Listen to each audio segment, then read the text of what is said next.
In our last part, Donald Trump won the White House. But the real story happened in the shadows, in a chilling partnership between Peter Thiel and philosopher Curtis Yarvin. Yarvin believes democracy is a failed experiment that should be replaced by a king. Behind closed doors, Yarvin even bragged about coaching Thiel to help make that happen. He called the billionaire fully enlightened to his radical ideas. Was it the nerd, the Machiavellian genius who manipulated the billionaire by appealing to his massive ego? Or was it the billionaire Thiel who found the perfect philosopher to justify his hunger for power? Either way, Thiel wasn't just a donor. He was a shadow president building a government in his own image. By funding the Claremont Institute, Thiel didn't just buy influence. He bought the architects of the new system. The facts show the Syndicate moved their own people into the White House to begin the work. The most important was James Shirk, a policy expert from the Heritage Foundation. Starting in 2019, Shirk spent over a year secretly digging through legal books to find a glitch called Schedule F.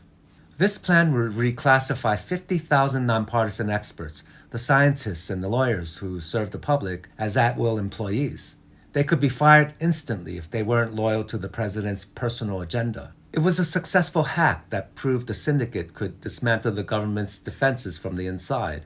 They only stopped because they ran out of time before the 2020 election. Because they were too slow with the paperwork, the Syndicate made a final play on January 6. The plan shifted from rules to force. John Eastman, a lawyer from the Thiel-funded Claremont Institute, wrote a secret memo arguing that Mike Pence could ignore the election results. If Pence had followed that memo, it would have triggered a total constitutional crisis. But the plan hit a firewall. Pence chose the Constitution over the memo and certified the results anyway. To the world, it was a riot. But to Thiel and Yarvin, it was proof their system had a human glitch. The Syndicate didn't leave DC defeated. They left with a blueprint. Thiel turned to grooming a more perfect vessel for his agenda, J.D. Vance. By handpicking the vice president, Thiel ensured that even if he wasn't in the seat, he was pulling the strings. But the story didn't end there.